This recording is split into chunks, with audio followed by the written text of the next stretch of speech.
Ahora bien, al establecer la proyección para el próximo quinquenio, es importante recordar quién es el responsable de establecer los destinos de la iglesia.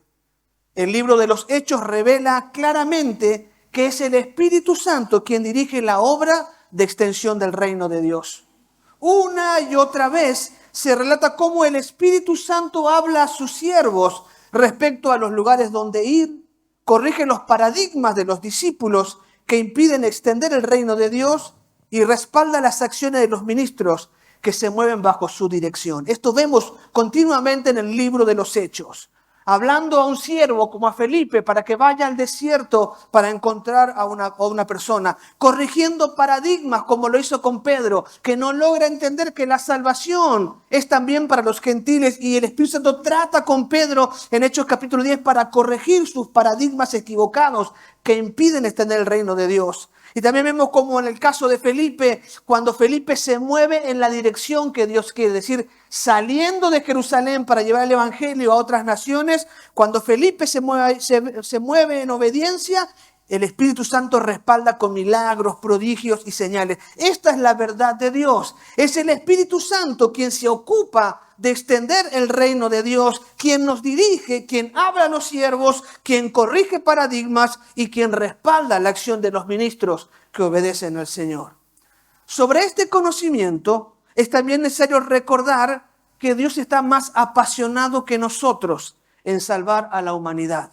Usted puede amar mucho a su prójimo, puede amar con profundo amor a su familia, pero nunca amará más de lo que Dios les ama. Pues Dios está más apasionado que nosotros en salvar a la humanidad. En este mismo momento y en una infinidad de lugares, el Espíritu Santo Dios está convenciendo de pecado a la humanidad, llamando a otros al ministerio, empoderando a los llamados y alistando los campos para la cosecha. En este mismo momento, el Espíritu Santo está trabajando alrededor de la tierra, alistando los campos para la cosecha. Está salvando a uno, está llamando al ministerio a otro, está derramando su Espíritu sobre otro, está trabajando en naciones, en ciudades, preparando los campos para la cosecha. Es por eso que la mejor manera de proyectarnos es preguntándole a Él, al Espíritu Santo, ¿qué estás haciendo? ¿Qué esperas de nosotros? ¿Cuál es el rumbo que debo tomar? Siempre acertaremos si sobre nuestra planificación en cualquier área que fuere le preguntáramos a Samuel, ¿qué estás haciendo, Dios, para que yo me sume? ¿Qué esperas de mí para que yo lo haga? ¿Cuál es el rumbo que debo tomar para obedecerte? Y ante este desafío de proyectarnos hacia donde Dios está actuando, tenemos la promesa de Amós 3:7 que dice, de hecho, el Señor soberano nunca hace nada sin antes revelar sus planes a sus siervos, los profetas. Es decir, cada vez que Dios tiene un proyecto, tiene un plan, va a tratar con un pueblo, con una nación, Dios va a tratar con una ciudad, Él siempre anticipa a sus siervos lo que va a hacer. Él le revela de alguna manera lo que va a hacer. Y es en este sentido y con gran temor reverente que busqué al Señor en ayuno y oración con estas preguntas. ¿Qué estás haciendo, Señor? ¿Qué esperas del programa de fortalecimiento familiar? ¿Cuál es el rumbo que debemos tomar hacia los próximos 5 años? Y la proyección que voy a compartir parte de estas preguntas que he hecho al Espíritu Santo en mis tiempos de oración y ayuno. Considero primero que de manera muy breve es importante analizar cómo terminamos el quinquenio del mucho fruto para proyectarnos luego al quinquenio que estamos comenzando. Consideremos primero, muy breve, cómo nos fue en el quinquenio del mucho fruto. Dios nos había dicho en aquel tiempo, cuando traje la palabra del quinquenio, el tiempo del mucho fruto, Dios nos había dicho, con lo que con dificultad se alcanzaba antes, será más sencillo por la acción de Dios. El esfuerzo para alcanzar el fruto será recompensado por una gran cosecha. Dios promete y demanda a la iglesia mucho fruto. Esto fue la palabra que Dios trajo para nosotros. Me permito resumir el resultado del quinquenio mucho fruto en base al nivel de impacto, no en todas las áreas como suelo hacerlo, sino al nivel de impacto que hemos podido alcanzar como programa de fortalecimiento familiar. Como bien dijo Darío, cada uno tendrá que analizar el impacto que tenga en su propia vida, en sus circunstancias, esta palabra que Dios trajo. Pero como programa de fortalecimiento familiar, miremos el impacto. Cuando comenzamos el quinquenio, en el 2017, éramos 167 miembros. Para entonces la población de Villa Elisa se estimaba en 76.000 habitantes. Es decir, que para el 2017, el nivel de impacto, 2018, el nivel de impacto era del 0,21%. Es decir, de cada 10.000 habitantes de Villa Elisa, 21 eran miembros del programa de fortalecimiento familiar. ¿Se entiende mejor así? Ese era nuestro nivel de impacto. Cuando comenzamos el quinquenio éramos 0,21. De cada 10.000 habitantes de Villa Elisa, 21 eran miembros del programa de fortalecimiento familiar. Cuando comenzamos el quinquenio, entregábamos 70 platos de comida semanales, con una inversión aproximada de 12.600.000 anuales. Cuando comenzamos el quinquenio del Mucho Fruto, teníamos 2.600 me gusta, seguidores en Facebook.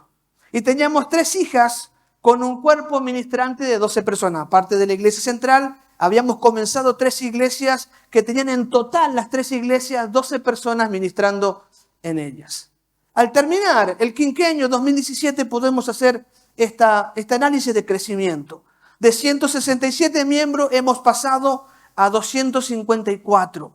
Y estoy hablando solamente de los bautizados, no hablo de niños, de pequeños. Bautizados tenemos de 167 a 254. Esto nos habla de una tasa de crecimiento del 52%. Hemos crecido 52% en 5 años. La población de Villa Elisa para el 2017 era de 76.000 y ahora se calcula en 83.000 habitantes. Villa Elisa es una ciudad con mayor crecimiento del país. Villa Elisa crece ahora a una tasa del 9,2% anual. Es decir, si la iglesia crece menos de 10%, decrece, ¿verdad? Porque aumenta la población. ¿Cuál es nuestro impacto? Pues cuando comenzamos el quinquenio éramos el 0,21, ahora somos el 0,30. ¿Qué quiere decir? Que hemos tenido un 42% de crecimiento en relación con el crecimiento poblacional. Crecimos más que la población, un 42%. Hoy, de cada 10.000 habitantes de Villa Elisa, 30 son miembros del programa de fortalecimiento familiar. Crecimos 9 cada 10.000 habitantes por Villa Elisa. Diga gloria a Dios.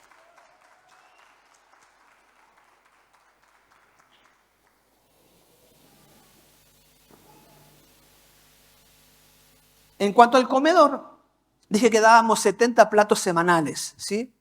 Hemos pasado de 70 platos semanales al día de hoy entregar 350 platos semanales de comida. En aquel tiempo, nuestra inversión anual era de 12.600.000 guaraníes, unos $1.750 al cambio de hoy. Ahora pasamos de 12.600.000 a 63 millones anuales, ¿sí? Unos $8.750 anuales invertimos en el centro comunitario. ¿Cuánto puede decir gloria a Dios?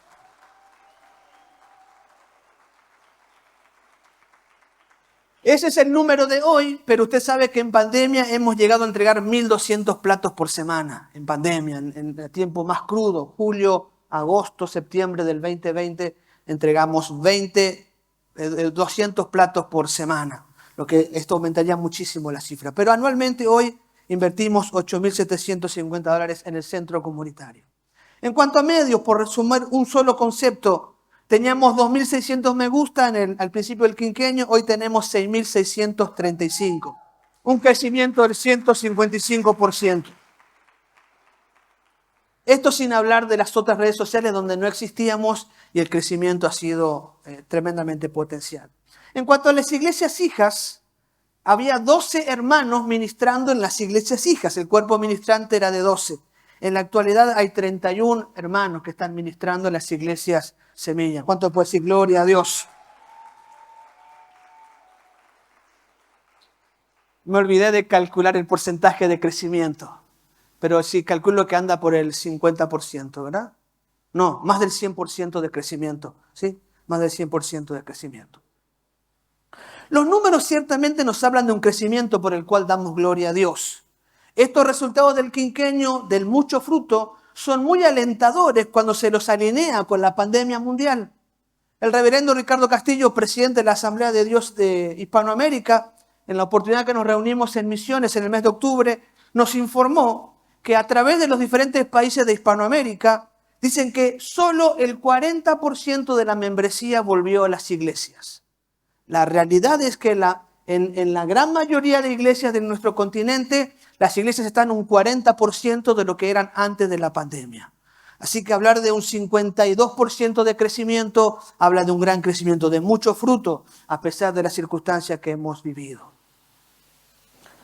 Precisamente el efecto de la pandemia en la iglesia nos dirige a la tarea en la que Dios quiere ocuparnos en el próximo quinquenio. Teníamos al comenzar la pandemia o en medio de la pandemia teníamos una falsa expectativa de lo que pasaría al terminar la pandemia. Todos pensaban en una iglesia llena celebrando el señorío de Cristo sobre las circunstancias. Siempre hablo de aquel video, ¿verdad?, que muestra una película de acción donde todo el mundo corre, ¿sí?, ¿verdad?, como que todo el mundo va a la iglesia. Lo cierto es, como dije antes, cuando terminó la pandemia solo volvió el 40% de los hermanos. El 60% se fue de la iglesia. Esa es la realidad en todo el continente. Entonces, teníamos una falsa expectativa de lo que iba a pasar al terminar la pandemia. Pero el análisis de la realidad nos dice que la iglesia no se ha comportado de esta manera. La iglesia no está preparada para conquistar al mundo como lo pensábamos antes de la pandemia. La iglesia está llena de creyentes, pero no de discípulos. Usted sabe que es diferente ser creyente a ser discípulo. Ser creyente es fácil. Todos pueden creer. Más si tenemos una necesidad, una angustia, un problema, y nos hablan de un Dios que sana, un Dios que perdona, un Dios que resucita muertos, un Dios que restaura matrimonios, un Dios que liberta al alcohólico, es fácil creer. Pero ser discípulo es ir más allá de creer. Ser discípulo es, como dice Jesús, tomar nuestra cruz cada día, dejarlo todo y seguirle. Y este es el problema de la iglesia hoy. La iglesia está llena de creyentes, pero los discípulos son escasos. Somos pocos aquellos que estamos dispuestos a tomar nuestra cruz, la carga, el peso que tengamos y seguir a Cristo dejándolo todo como Él demanda en el llamado al discipulado. Indiscutiblemente el posmodernismo ha tenido un efecto terrible dentro de la iglesia. Vivimos en tiempos de posmodernismo, lo hemos hablado mucho y lo hemos hablado en el programa Por Fin Viernes, los conceptos del posmodernismo, del posverdad. Estamos en un tiempo donde el pensamiento económico, el pensamiento filosófico están basados en lo que uno siente, aún el pensamiento económico.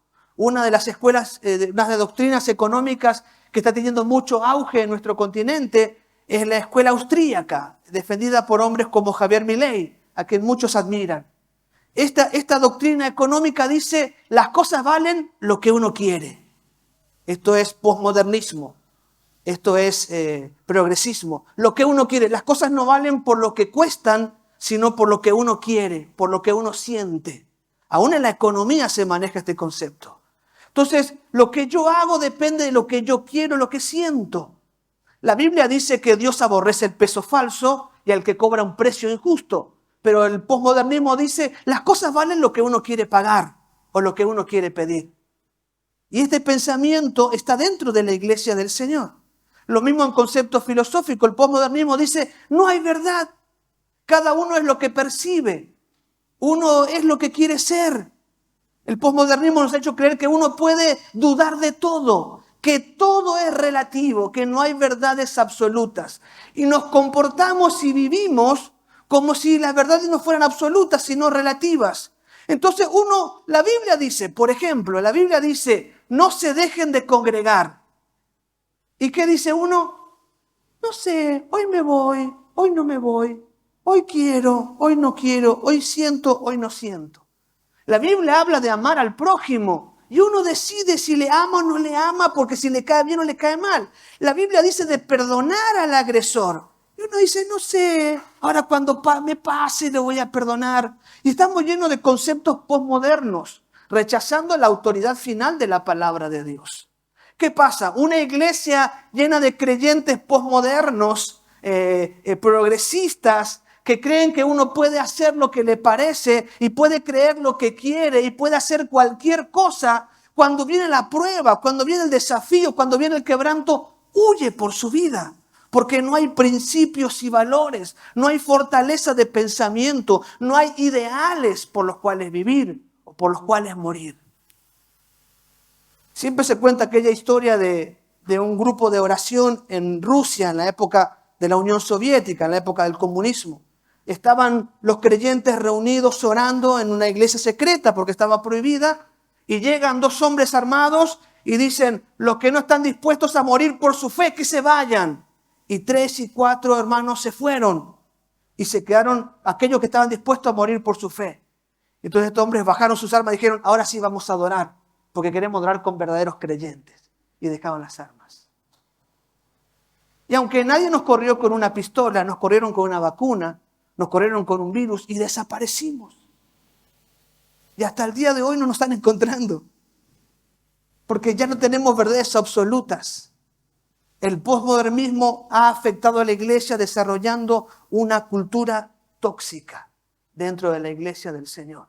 En este pensamiento que no hay verdad absoluta, que todo es relativo, que cada uno decide y quiere lo que quiere, entonces hemos afectado y cambiado la cultura del reino de Dios por una cultura tóxica. Creo que es importante que defina cultura. Cultura es un conjunto de modos de vida y costumbres, conocimiento, estoy usando una definición del diccionario, y grado de desarrollo artístico, científico, industrial en una época, grupo social, etc. Es decir, la cultura es la forma en que vivimos. En realidad hay varias definiciones de cultura. Quiero adscribirme a esta porque explica el concepto que estoy tratando. Cultura es aquella forma en que vivimos, las costumbres que tenemos, el conocimiento, el desarrollo que tenemos en un tiempo, en un grupo social. La iglesia tiene una cultura. La iglesia debe tener una cultura bíblica. La iglesia debe tener una cultura. Nuestro grupo debe tener una cultura. Ahora bien, lo que estoy llamando la atención es que el mundo ha ingresado dentro de la iglesia, el posmodernismo ha llenado nuestros pensamientos y entonces hoy tenemos en la iglesia una cultura tóxica. Y por tóxico quiero decir aquello que contiene veneno o produce envenenamiento. Una cultura tóxica es una cultura perjudicial. Por cultura tóxica en la iglesia definimos aquella en donde los comportamientos incorrectos son aprobados y animados, dando como resultado una iglesia espiritualmente débil, incapaz de buscar el reino de Dios y su justicia y con un impacto pobre o nulo en su entorno. Y necesito repetir este concepto. ¿Qué es una cultura tóxica?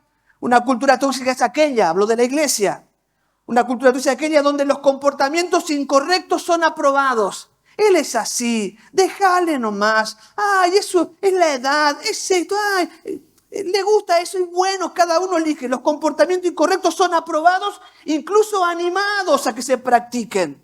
Y esto da como resultado una iglesia espiritualmente débil, incapaz de buscar el reino de Dios, su justicia, que cuando hablamos de impactar la comunidad, la familia, ni quieren creer en nuestro evangelio porque está aguado. Es un evangelio pasado por agua, que no tiene fuerza, no tiene poder de transformación. Un evangelio que dice: yo soy así, nadie me va a cambiar. ¿Cómo es posible que una persona pueda creer esto?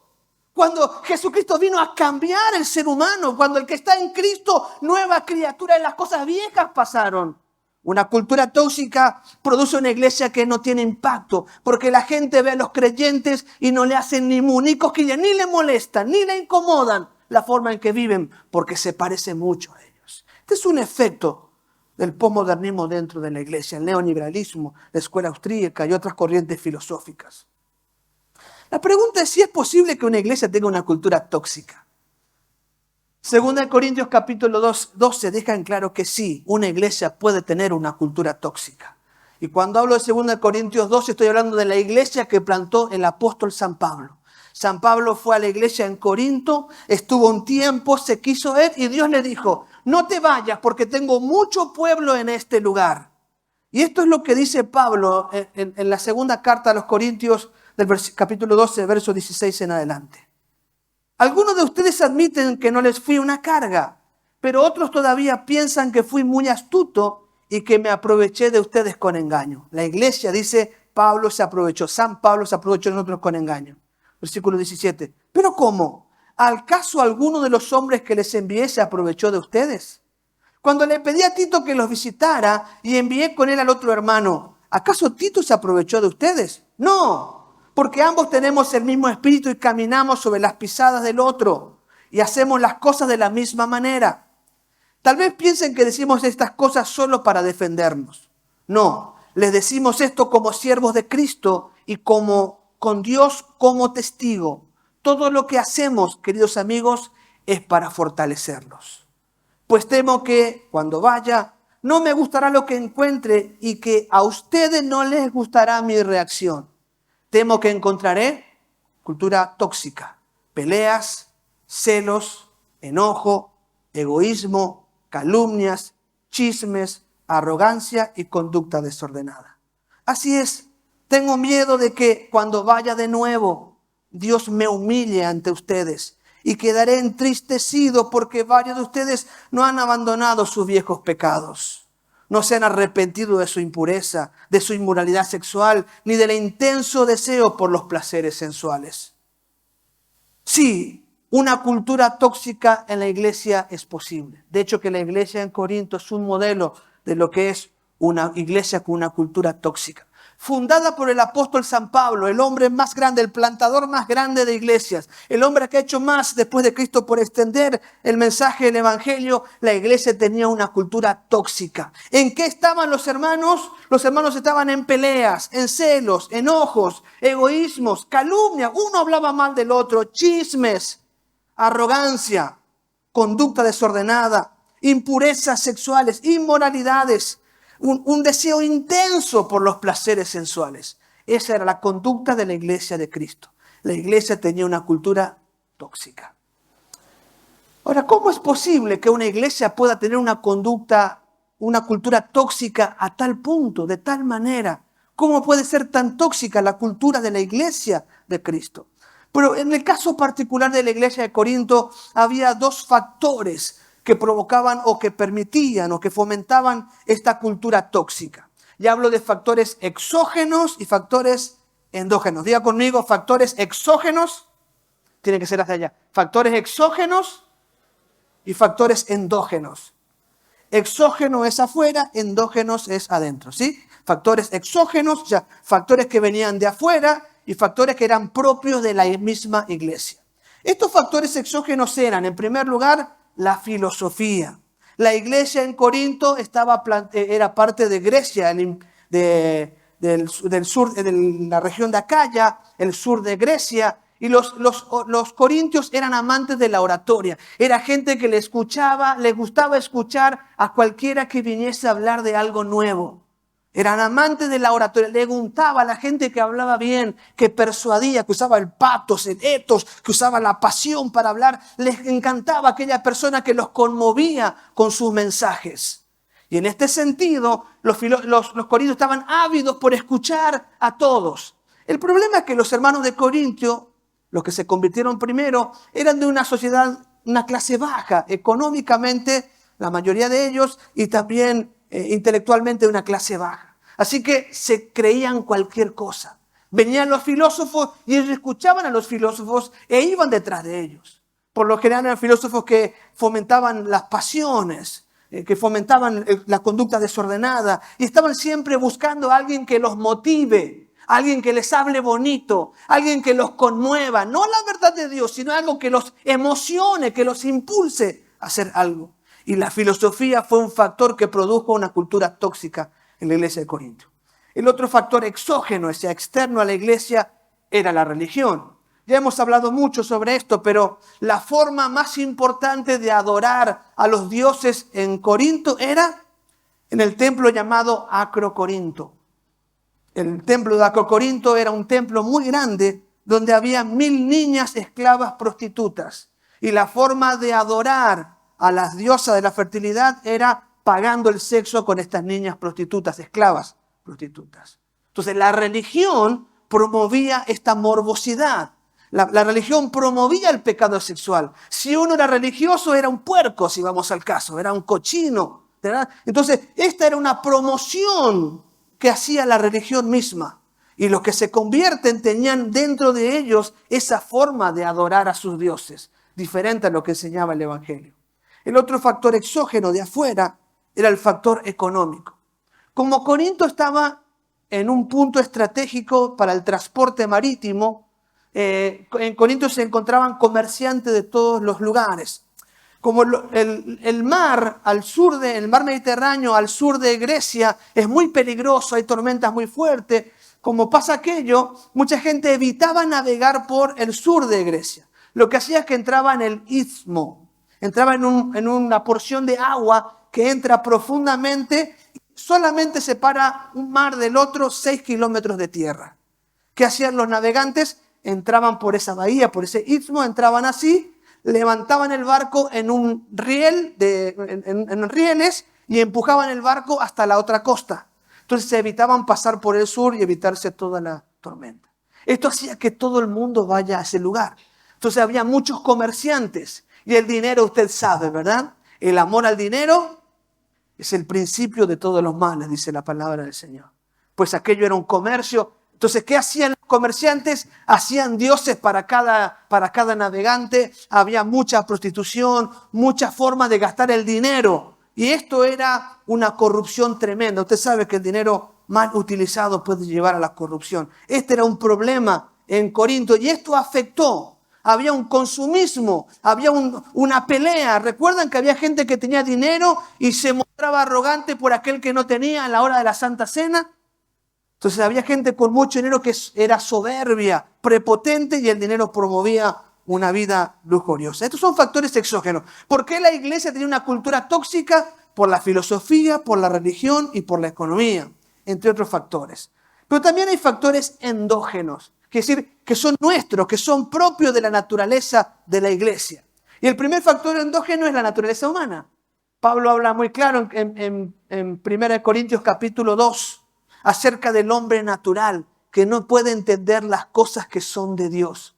Una persona sin Cristo no puede entender las cosas que son de Dios. Uno le habla de esto y entiende cualquier cosa. Me acuerdo que una vez las hijas de mi pastor estaban cantando una canción de Marcos Witt. Dios está llamando a la guerra. Dios está... Y dice, ¡ay! ¿Qué están cantando? Dios no es así. Dios no llama a la guerra. Claro, como no conoce los salmos imprecatorios, no conoce lo que las niñas estaban cantando. Y no podía entender cómo pueden hablar de guerra unas niñas que van a la iglesia. Cuando uno habla con una persona que no conoce a Cristo, entiende todo para cualquier lado. Si yo le digo, Dios te ama, sí, todos los dioses me aman, ¿verdad? Si yo le digo, el pecado es malo, sí, el pecado es malo, por eso no quiero pecar, pero está pecando, porque entiende el pecado como le conviene. Una persona natural, dice 1 Corintios 2, no puede entender las cosas que son de Dios. Y la iglesia en Corinto estaba llena de dos clases de personas. Los creyentes naturales, o sea, las personas naturales, las que no conocían, y también había creyentes carnales. 1 Corintios capítulo 3, versículo 3. Y dice Pablo, ¿no sois carnales y andan como niños, habiendo peleas, disensiones, contiendas, iras, celos? Son unos carnales. El creyente carnal es aquel que no crece espiritualmente, que se ha estancado. Entonces teníamos este factor. Dentro de la iglesia hay personas que no son convertidas. Están en la iglesia, son familiares, son hijos, hermanos, primos, cuñados, esposo, esposa del creyente, y están en la iglesia, pero no son de Cristo, porque no han nacido de nuevo. Entonces no pueden entender las cosas de Dios. Todo le parece locura, dice Pablo en el capítulo 1, versículo 18. No puede entender las cosas de Dios. Y encima había en la iglesia creyentes carnales, creyentes sin crecimiento espiritual. Peleas, celos, contiendas, iras, blasfemias, groserías. Había un hombre que se había acostado con su madrastra. Y por lo visto era un ministro de la iglesia, por eso la gente decía, qué misericordioso es Dios. Qué bueno, bienvenido hermano que se acuesta con su madrastra, venga aquí. Esta era la condición de la iglesia. Porque había personas que no eran creyentes y había creyentes carnales. Y cuando la mayoría tiene esta condición, el creyente espiritual se empieza a sentir extraño. Y empieza a callarse. Empieza a no decir lo que tiene que decir. Cuando todo el mundo hace eso es difícil. Y nos pasa mucho en la iglesia con nuestros jóvenes. También con los adultos. Pero pasa mucho con los jóvenes. Están todos en el buroneí y el que quiere buscar de Dios es el ridículo. El único que quiere buscar de Dios es un ridículo. Ay, qué aburrida, qué amargada. Y le hacen bullying el resto de los jóvenes. Esto es muy común en todos lugares y también en la iglesia, porque hay, por culpa de la naturaleza humana.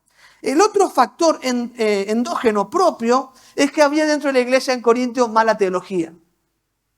Es decir, había mala comprensión de la palabra del Señor. Como había entrado una corriente que había enseñado la salvación incondicional. Básicamente eso. Bueno, hoy se predica mucho esto, en muchas iglesias se predica la salvación incondicional. Es decir, una vez salvo, salvo para siempre, no importa lo que haga. Pues había entrado esta corriente en Corinto. Los creyentes antinomianos, que decían, no importa lo que uno haga con el cuerpo, lo que se salva es el espíritu. Entonces, si yo amo a Dios, está bien, no importa lo que haga. Antinomianismo, no importa lo que importa es lo que siento. Pues esta mala teología hacía crear conflicto en la iglesia. Y Pablo se la pasa respondiendo problemas. No se junte el creyente con el impío. No hagan negocios, no se case el creyente con el incrédulo, porque no hay comunión entre Cristo y las tinieblas. No, dice, todo me dice, pero todo me conviene. No, mejor es quedarte casado, no andes fornicando. Todo una y otra vez está diciendo lo que hay que hacer porque tenían muy mala teología. Entonces, la filosofía, la religión, la economía, la naturaleza humana y una mala teología habían provocado una cultura tóxica en la iglesia. Pablo identifica la cultura tóxica y la enfrenta. De ninguna manera va a permitir que la filosofía, que la religión, que la economía o que la naturaleza humana o que la mala teología destruyan la vida de aquellos por los cuales Cristo murió. ¿Puede entender esto? Él sabe el valor de un alma, aprecia tanto la obra de Cristo que sufre cuando un hermano es afectado por el testimonio de otro, que sufre cuando hay pecado dentro de la iglesia porque está echando a perder la obra de Cristo. Él lo sufre y no va a permitir. Aunque no lo traten bien por su postura, él decide pelear a favor de aquellos por los cuales Cristo murió, aún aquellos que están apartados del Señor.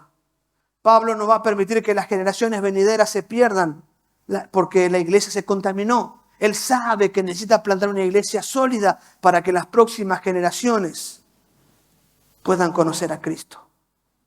Tampoco Dios quiere que tú pierdas tu familia. Esto que he hablado como la filosofía, la religión, la economía, la naturaleza humana, la mala teología es una realidad que vivimos hoy. Hoy estamos viviendo este problema. Hoy hablaba con un joven y me decía, es increíble, 2 por 3 me manda el mensaje a alguna compañía de trabajo con corazoncito y qué bueno, gracias, Ami, ¿verdad? Esperando que yo responda de alguna manera. Antes para conseguir una mujer había que esforzarse muchísimo. Hoy se regalan, hermano. Hoy se regalan. Está pervertido el mundo de una manera terrible. No hay pudor, no hay vergüenza. Andan con carteles en oferta, tanto hombres como mujeres. Pero Dios no quiere que tú pierdas tu familia. Dios no quiere que Villa Elisa esté carente de un testimonio poderoso del Evangelio. Dios no quiere que la iglesia caiga en una toxicidad que la haga espiritualmente débil, incapaz de buscar el reino de Dios y su justicia y que no tenga impacto en la comunidad. Dios no quiere que el fe familiar permanezca sin impacto. Dios quiere que nosotros podamos afectar a nuestro entorno, que nuestra familia vea nuestra conversión y por tanto quieran rendirse al Dios que nosotros servimos. Este quinquenio nos proyectamos a quitar la cultura tóxica de la iglesia. Sé que esto puede quitarme algunos amigos, pero yo no quiero que tu familia se pierda. Yo no quiero que tu vecino se pierda. No quiero que mis nietos se queden con una iglesia sin impacto y que crean que es lo mismo estar aquí que estar afuera. No quiero eso para mi descendencia. Quiero que ellos tengan amor a Dios y que tengan temor reverente a Dios y cuando estén en angustia busquen al Dios que salvó a su abuelo. Eso es lo que quiero. Pero para eso necesitamos quitar la cultura tóxica de la iglesia, porque si no seremos una iglesia sin impacto, una iglesia que no cree ni nuestra gente, ni nuestra familia, que nos escuchan por un lado, pero se ríen por el otro porque no hay impacto en nuestra vida. Este quinquenio 2023 al 2027 nos encontraremos, por tanto, fortaleciendo la cultura del reino de Dios. Gloria a Dios.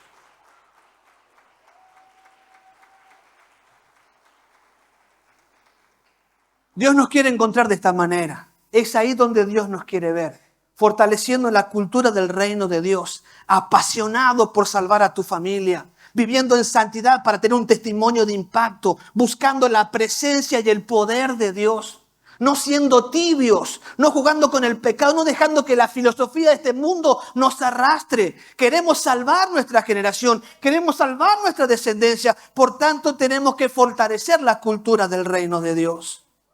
Y como resultado de encontrarnos fortaleciendo la cultura del reino de Dios, seremos una iglesia espiritualmente fuerte, que busca apasionadamente el reino de Dios y su justicia y recibe todo por añadidura. Una iglesia con un impacto poderoso para salvar a nuestra familia, para alcanzar nuestra nación con la salvación de Jesús. ¿Cultura tóxica o cultura del reino de Dios? ¿Cuál es tu elección? ¿Cuál es tu elección? ¿Vas a permitir la cultura tóxica dentro de la iglesia? ¿Vas a permitir ser parte de una cultura tóxica o vamos a fortalecer la cultura del reino de Dios? Nos preguntamos dónde empezamos. La verdad tiene que ser dicha. Enfrentamos factores exógenos y endógenos que se oponen a fortalecer la cultura del reino de Dios. Recientemente una persona defensora, promotora del homicidio de los hijos, el asesinato de niños en el vientre de su madre, presentó un recurso de amparo contra alguien y enseguida le salió la ley, la orden. Usted puede golpear. Nos hemos ido a denunciar, han ido maestros de niños aquí a denunciar el abuso sexual de nuestros niños en la comisaría y no nos quisieron tomar la denuncia. No nos quisieron tomar la denuncia. ¿Por qué? Porque trabajan con ellos. Porque saben que distribuyen droga y están pagados por ello. No nos tomaron la denuncia. Pero ella va al juzgado y todos los medios sacan la foto porque hay factores exógenos y endógenos que van a atacar nuestra decisión de fortalecer la cultura del reino. Pero la palabra de Dios para este año nos indica dónde iniciar. En 2 Corintios 12:15 dice: con gusto me desgastaré por ustedes y también gastaré todo lo que tengo, aunque parece que cuanto más los amo, menos me aman ustedes a mí. Pablo, cuando escribe el capítulo 12 de Corintios, se encuentra en un contexto de lucha y de mucho amor. Una y otra vez ha sido cuestionado su apostolado.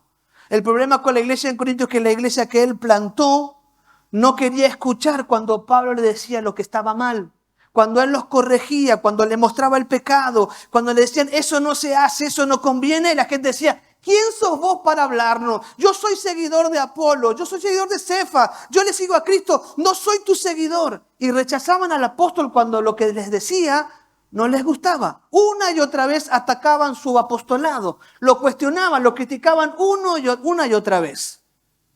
Y en este contexto de críticas, Pablo sufre, pero no deja de ser firme al anunciar el mensaje correcto de la palabra del Señor. Sigue hablando una y otra vez lo que es bueno, lo que es justo, lo que es puro, lo que es honesto, lo que es de buen nombre, para que ellos pongan su pensamiento en eso. En este contexto de lucha y de rechazo por parte de la gente, Pablo decide amarlos. Pablo decide amarlos. Y dice: con gusto me desgastaré. Otra vez voy a ir junto a ustedes, dice. Una vez más, aunque me traten mal, aunque no me quieran, me voy a ir junto a ustedes. Y yo voy a pagar mi viaje. Todo lo voy a pagar. Pero no solo voy a pagar mis gastos. Yo mismo me voy a gastar del todo por amor de vuestras almas. Aunque mientras más los amo, menos me aman. ¿Pueden entender el camino para fortalecer la cultura del reino de Dios? El objetivo de Pablo era lograr una iglesia espiritualmente fuerte, que busca apasionadamente el reino de Dios y su justicia y recibe todo por añadidura. Una iglesia con un impacto poderoso para salvar los suyos. Una iglesia que era capaz de salvar a su nación, de presentar el mensaje de salvación. Amada iglesia, la única opción es iniciar el proceso, la única opción para iniciar el proceso para combatir la cultura tóxica, para fortalecer la cultura del reino de Dios, está resumida en la palabra para este año 2023. Programa de fortalecimiento familiar. Este año ministramos por amor de vuestras almas.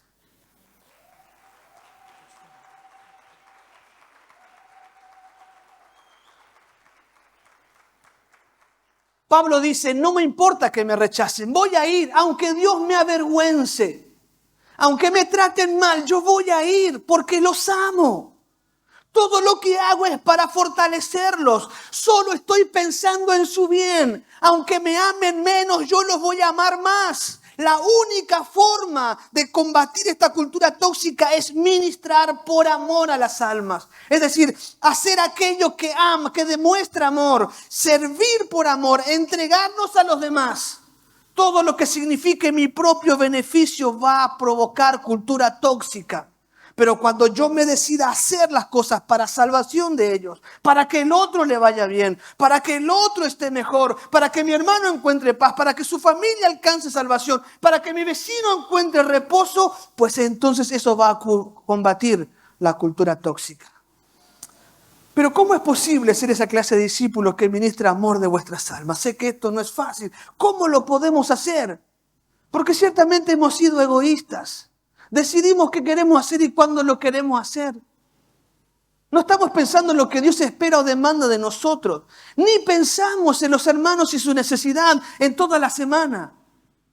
Solo nos gusta retarlos cuando llegan tarde o si no se han preparado como tienen que prepararse. Pero ni nos hemos acordado de ellos. ¿Cómo hacemos para ministrar por amor de sus almas? Pues ministrar por amor de vuestras almas es posible mediante la diligencia en establecer los fundamentos correctos en nuestra vida de servicio a Dios. Si yo soy diligente, si me propongo establecer los fundamentos correctos, ¿por qué usted ministra? ¿Por qué sirve a Dios? ¿Por qué lo hace? Si sus fundamentos están correctos, si sus raíces son fuertes, todo el árbol será fuerte. Pero si mis fundamentos son débiles, voy a generar cultura tóxica, voy a hacer un tropiezo, voy a hacer daño. Por eso tenemos que ser diligentes, trabajar en que nuestros fundamentos sean oportunos, sean correctos en nuestra vida de servicio, para entonces ser nosotros los que provoquemos una cultura del reino de Dios que salve a nuestras familias, que salve a nuestra nación, que provoque un impacto en nuestra comunidad. ¿Cuáles son estos fundamentos? El primer fundamento, y vamos a tratar esto todo el año, así que no voy a ahondar muchísimo en ello, sino que voy a resumir lo que vamos a hablar y qué vamos a hacer para que esto sea real. El primer fundamento es la profundidad espiritual. En el 2 Corintios 12:4 Pablo dice que fui llevado al paraíso y oí cosas tan increíbles que no se pueden expresar con palabras, que no pueden expresarse con palabras, cosas que a ningún humano se le permite contar. ¿Por qué Pablo puede ser un ministro por amor a las almas? ¿Por qué no le importa que lo amen menos? Porque estuvo en el tercer cielo. Él puede decir lo que dice y puede soportar lo que soporta por la profundidad espiritual en su vida. Hay una completa relación entre el efecto de la prueba, el efecto del trato de los demás conmigo y mi profundidad espiritual. Mientras más profunda es mi espiritualidad, menos me afecta la opinión negativa. Mientras más profunda es mi espiritualidad, menos me afecta la prueba. Porque entiendo, Pablo había visto el tercer cielo. Él sabía lo que era el paraíso. Pablo dice, yo quisiera morirme, lo que es muchísimo mejor. Pero por amor de ustedes me quedo todavía, porque todavía me necesitan. Era tal la profundidad. Pablo fue llevado al tercer cielo, fue llevado a la presencia de Dios. Y dice él, vi cosas que no puedo contar, que Dios no me permite expresar, que ningún humano puede compartirlas. Vi cosas maravillosas. Así que no me importa gastarme por ustedes, porque sé lo que me espera, sé a dónde voy, estoy pleno, convencido de la realidad espiritual que predico. Su capacidad de amar, de ministrar por amor a los demás, está en relación con cuán profundo es su vida espiritual. Si este es un creyente light, así ligerito, que ora solo por la comida, que lee la Biblia los domingos solamente, si es que la lee, si es que le ponen ahí, ¿verdad? Si es así, no va a poder amar. No va a poder ministrar por amor. Lo va a hacer por alguna razón. Lo va a hacer porque es importante, porque le gusta ser de influencia, porque tiene talento, pero no lo va a hacer por amor de sus almas. El problema es cuando no ministramos por amor de las almas, no tenemos lo que la gente necesita. Porque ellos no le amaban, pero su profundidad espiritual les permitía amar. Por tanto, su ministerio era de salvación, de fortalecimiento, era para el bien de ellos. No podemos ser de bendición si no tenemos profundidad espiritual. Si andamos así light, jugando con el pecado, un poquito acá, somos estorbo, somos un problema para la iglesia. Es mejor irse de la iglesia porque hace daño. Una iglesia con una cultura tóxica no tiene impacto, no puede salvar a nadie. Entonces, si usted no va a tener profundidad espiritual, no ministre. No ministre. Pero si por el contrario nosotros queremos cambiar la historia de nuestra familia, vamos a trabajar para crear profundos hábitos devocionales. Vamos a trabajar en profundizar las disciplinas espirituales. En realidad vamos a ayunar, vamos a orar, vamos a tener vigilias en serio. Empezamos tan bien este año. Muchísimos terminaron, pero cada vez fueron flojeando. ¿Cómo les cuesta pasar una noche orando? Y pensar que usted amanecía en las fiestas, tomando. A veces lo levantaban del piso para llevarlo a su casa y no puede quedarse una noche a orar. ¿Me entiende? Tenemos que profundizar nuestra vida espiritual. Tenemos a trabajar para crear conciencia sobre la dependencia del Espíritu Santo. Esta no es una obra de talentos, no es una obra de capacidades, es una obra que tiene que estar dependiente del Espíritu Santo. Es el Espíritu el que hace la obra en el individuo. Por tanto, mi talento es insuficiente para provocar cambio. Necesito estar en contacto, en comunión con el Espíritu para tener algo de Dios para dar. Y cuando ministramos porque sabemos ministrar, estamos haciendo daño. Y no podemos salvar, no podemos impactar, no podemos transformar. En este sentido vamos a desarrollar programas devocionales. El programa Iglesia en Casa va a cambiar a un programa devocional diario que el pastor va a compartir con los hermanos, breve, para que todos los días nos encontremos para tener tiempo con la palabra del Señor juntos. Vamos a profundizar el trabajo del retiro de la red de damas, de varones y de jóvenes, para que en cada retiro y en cada encuentro los creyentes sean llenos del Espíritu Santo y puedan tener una visión espiritual de lo que Dios les llama a hacer. Vamos a renovar y fortalecer nuestro programa de vigilias y ayuno y vamos a trabajar fuertemente en el mentoreado del liderazgo. Vamos a trabajar con cada líder, vamos a certificar si el líder realmente vive en santidad, si está buscando a Dios. Vamos a cuidarlos porque de esta manera vamos a vencer aquella cultura tóxica. Nuestra tarea de salvación será una realidad. El segundo fundamento, la firmeza ante las pruebas. 2 Corintios 12, 6 al 10. Dice, si quisieras jactarme, no sería ningún necio. Al hacerlo, porque estaría diciendo la verdad, pero no lo haré. Porque no quiero que nadie me atribuya méritos más allá de lo que pueda verse en mi vida o oírse en mi mensaje. Aun cuando he recibido de Dios revelaciones tan maravillosas. Así que para impedir que me volviera orgulloso, se me dio una espina en mi carne, un mensajero de Satanás para atormentarme e impedir que me volviera orgulloso. En 3 ocasiones distintas le supliqué al Señor que me la quitara. Cada vez Él me dijo, mi gracia es todo lo que necesitas. Mi poder actúa mejor en la debilidad. Así que ahora me alegra jactarme de mis debilidades, para que el poder de Cristo pueda actuar a través de mí. Es por esto que me deleito en mis debilidades y en los insultos, en privaciones, en persecuciones y dificultades que sufro por causa de Cristo. Pues cuando soy débil, entonces soy fuerte. El siguiente fundamento para poder ser un ministro por amor a las almas es la firmeza ante las pruebas. Vamos a trabajar en este año para desarrollar actitudes correctas ante la prueba. ¿Cómo ve la prueba? Pablo dice, tengo un aguijón en mi carne, tanta gloria Dios puso sobre él que para tenerlo controladito, y estamos hablando de San Pablo, para mantenerlo controlado Dios le puso, dice, un aguijón en su carne, un problema. Muchos dicen que era un problema de salud y podría ser que Pablo era casi ciego. Algunos dicen esto, pero era un problema de salud posiblemente. Dice, le oró a Dios 3 veces, quítame esto, Señor. Dios le dijo, no, te quiero débil porque entonces soy fuerte. Mi poder se perfecciona en tu debilidad. Cuando Pablo enfrenta la prueba, el rechazo de la iglesia, el insulto, el maltrato, a él no le importa porque entiende que la debilidad es lo que lo fortalece. Es Dios actuando en su debilidad lo que manifiesta el poder del Señor.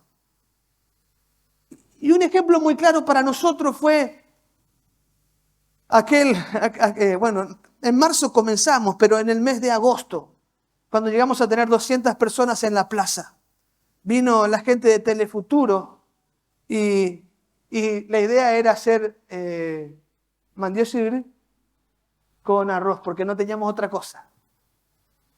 No había otra cosa. Sí, mandioca porque nos habían regalado bolsas de mandioca y teníamos arroz. Y eso íbamos a hacer. Y llega el de Telefuturo y pregunta, ¿y qué van a comer? Y eso nomás, dijo, ¿verdad? También vamos a hacer tortillas, dijo Patricia Subillaga, ¿verdad? E inventó harina y se puso a hacer tortillas. Ese era un momento de debilidad. No teníamos dinero para dar de comer. Había 200 personas que esperaban por el plato de comida. Pero ¿qué dice la palabra de Dios? El poder de Dios se perfecciona en nuestra debilidad. Porque a partir de ahí el dinero empezó a aparecer de donde no teníamos idea. Ariel es testigo que iba a buscar dinero de gente que ni conocemos, ¿está Ariel? Gente que ni conocemos, iba y venía para traer gente que ni conocemos, aportando. Y pudimos mantener el compromiso porque en nuestra debilidad es cuando somos fuertes. Entonces vamos a desarrollar actitudes correctas ante las pruebas. Vamos a generar un compromiso firme con el llamado divino. Vamos a trabajar para entender a qué Dios nos ha llamado y a tener una correcta visión de cómo es mi relación con Dios. Porque un problema del creyente es que piensa que Dios le debe algo, que le puede pedir a Dios todo lo que quiere y que Dios está obligado a darle porque Él viene acá a la iglesia. Y esto de ninguna manera es cierto. Dios no nos debe absolutamente nada. Su salvación para nosotros es suficiente. En su misericordia, cuando buscamos el reino de Dios y su justicia, todo lo demás viene añadido. Pero mi preocupación es el reino de Dios y su justicia. Así que necesitamos corregir. Y para eso vamos a trabajar mucho este año en la consejería pastoral y en el mentoreo de los líderes y mentores. Vamos a desarrollar, como dije, programas de vigilia y ayuno. Los programas de devoción estarán orientados a que el creyente se transforme en un discípulo que esté dispuesto a pagar el precio del llamado del Señor para disfrutar del reino de Dios y su justicia. El tercer fundamento para ser el ministro que ama, que sirve por amor a las almas, es la orientación del ministerio. Segunda de Corintios capítulo 12, versículo 11 al 15. Ustedes me hicieron que me comportara como un necio al cantarme como lo hice. Debieran estar escribiendo elogios acerca de mí, porque no soy de ninguna manera inferior a esos superapóstoles, aun cuando no soy nada en absoluto. Cuando estuve con ustedes le di pruebas de que soy un apóstol, pues con paciencia hice muchas señales, maravillas y milagros entre ustedes. Lo único que no hice, y que sí hago en las demás iglesias, fue convertirme en una carga financiera para ustedes. Por favor, perdónenme esta falta. Ahora voy a visitarlos por tercera vez y no les seré una carga. No busco lo que tienen, los busco a ustedes mismos. Después de todo, los hijos no mantienen a los padres. Al contrario, son los padres quienes mantienen a sus hijos. Con gusto me desgastaré por ustedes y también gastaré todo lo que tengo, aunque parece que amándos más, cuanto más los amo, menos me aman ustedes a mí. El tercer fundamento tiene que ver con la orientación del ministerio.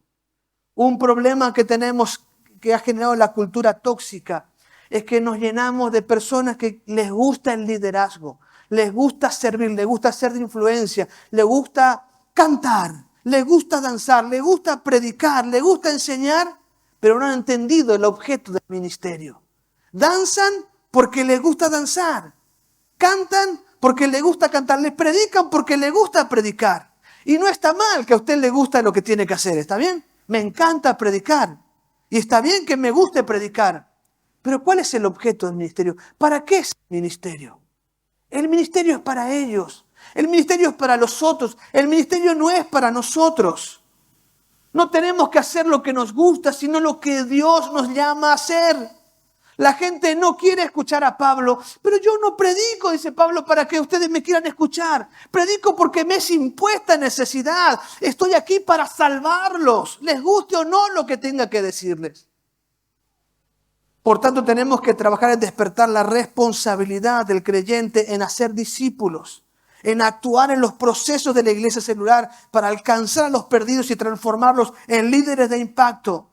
Tenemos también que aprender a autocriticar lo que nos motiva a servir a Dios. Tenemos que sincerar el corazón. ¿Por qué estás haciendo lo que haces? ¿Qué te motiva? ¿Cuál es la razón por la cual estás ejecutando este ministerio? Tenemos que ser autocríticos, porque es posible que estemos afectados por el pensamiento del mundo y hacemos lo que nos gusta, no lo que Dios nos llama a hacer. Tenemos que orientar el ministerio a los otros conforme a la voluntad de Dios. Finalmente, hermanos, voy a acelerar. El cuarto fundamento que nos permite el ministrar por amor de vuestras almas es la ética relacional.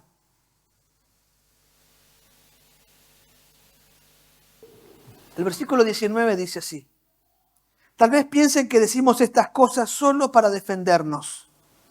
No, les decimos esto como siervos de Cristo y con Dios como testigos. Todo lo que hacemos, queridos amigos, es para fortalecerlos. Cuando Pablo establece la razón, lo que le motiva, el propósito de su ministerio, aunque la palabra que Pablo trajo primero produjo dolor y rechazo de otros, cuando Pablo explica la razón de su ministerio, dice: lo he hecho para fortalecerlos y tengo a Dios como testigo. Un fundamento que nos transforma en ministros por amor a vosotros es hacer las cosas delante de Dios. Tener a Dios como testigo. Discúlpeme, hermanos, pero Dios está ausente de muchos de nuestros ministerios. Él no está ahí. Hacemos una y otra cosa. Realizamos uno u otro trabajo, pero Dios no está ahí. No estamos delante de Dios haciendo la tarea. Y puedo ver en mi vida las veces que he predicado y he ministrado porque es lo que me ha tocado hacer y no lo he hecho delante de Dios. Y esto es terrible, porque no hay nada más vacío que servir a Dios sin que Dios esté presente. Así que necesitamos empezar a pensar y a actuar con Dios como testigo. La forma en que tratás a la gente, la forma en que llamás a tu esposo, la forma en que tratás a tu esposa tiene que ser con Dios como testigo. Falta una conciencia de la presencia de Dios. Vivimos como ateos, como si Dios no existiese. Nuestro comportamiento, el trato con los hermanos es como que Dios no existe. Hablamos a las espaldas de alguien como si Dios no nos escuchara. Hacemos trampa en los negocios como si Dios no va a pedir cuentas. Como si Dios no existiese. Pablo tenía una ética. Él vivía delante de la presencia de Dios. Era su testigo. Lo que hacía, lo hacía delante de Dios. Y cuando hago las cosas delante de Dios, realmente voy a hacer aquello que ama a los otros. Pero de alguna manera nos hemos engañado y hemos tomado a la iglesia como un lugar de actividades sociales, donde uno puede hacer lo que quiere sin estar presente Dios. Vivimos en nuestra casa como un grupo social, no como la tierra en que Dios me ha dado para bendecir, no como la familia que debo ministrar, no como el ministerio principal que Dios me ha encargado. No estoy ministrando a mi familia delante de Dios. Pues entonces voy a generar y fomentar en mis generaciones una cultura tóxica. Así que vamos a trabajar para fomentar la reverencia en el servicio a Dios. Y quiero aclarar que aunque me gusta que usen corbata, la corbata no tiene que ver con reverencia a Dios. Hablo de lo que está en el corazón. Cuando nosotros nos convertimos, y era muy común en la iglesia en aquel tiempo, menos afectada por el posmodernismo, cuando nos convertimos, si uno se peleaba con su esposa, no participaba de Santa Cena. Tenía miedo de morirse. Porque la Biblia dice que algunos se murieron por estar en pecado. La Biblia dice que algunos quedaron débiles espiritualmente por tener Santa Cena en pecado. Oye, usted se pelea con el hermano, no le saluda a fulano y participa de Santa Cena. Y Dios no está presente. No digo ahora que el próximo domingo, el domingo 8, el domingo 8 nadie participe de Santa Cena por tantos peleados. No, arréglese pues mi amigo. Pida perdón, arrepiéntase. ¿Me entiende? ¿Me explico? No podemos seguir en contienda, en pleito, en disensiones y hacer como que nada pasó. No hay reverencia delante de Dios. Nunca me olvido cuando después de dejar a mi esposa en el trabajo, di la vuelta en el semáforo y el que estaba delante mío tenía una Biblia en su tablero y cruzó el semáforo en rojo. Esconde tu Biblia por lo menos. No hay reverencia. Vivimos como si Dios no existiese. Tenemos que acostumbrarnos a vivir de acuerdo a los principios bíblicos en todos los ámbitos. Ser fiel a Dios en mi trabajo, en la relación con mi esposa, en mi vida íntima, en mi relación con este tesoro, con mi teléfono. Necesito tener siempre mis principios bíblicos marcando mi conducta. Necesitamos trabajar para confrontar la cultura tóxica en la iglesia. No podemos pasar por alto las cosas. Con amor, por amor a sus almas, tenemos que confrontar la cultura tóxica.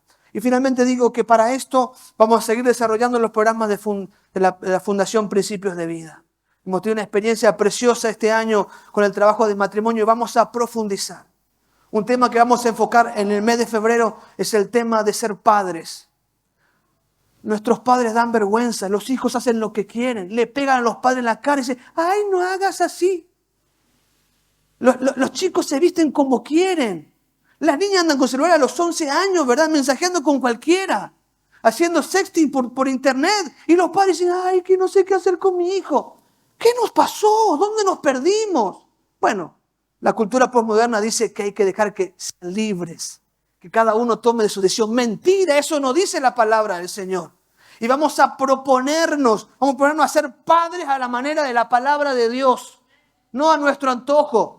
Nuestros hijos nos andan gritando por todos lados. No queremos salir porque nos dan vergüenza a nuestros hijos. Vamos a trabajar en el tema de matrimonio, en el tema de noviazgo, en el tema de hijos, en el tema económico. Vamos a trabajar fuertemente en consejería y mentoría, confrontando los problemas que están mal. Y todo esto lo vamos a hacer porque queremos ser ministros que hacen la obra por amor de sus almas. Porque no queremos que esto siga igual. Queremos un cambio profundo en nuestra familia. Queremos que ellos cambien, que conozcan al Señor, que se apasionen por Cristo como fuimos apasionados alguna vez. Pero para eso nosotros tenemos que ser ministros por amor de sus almas. Padre, bendecimos tu palabra.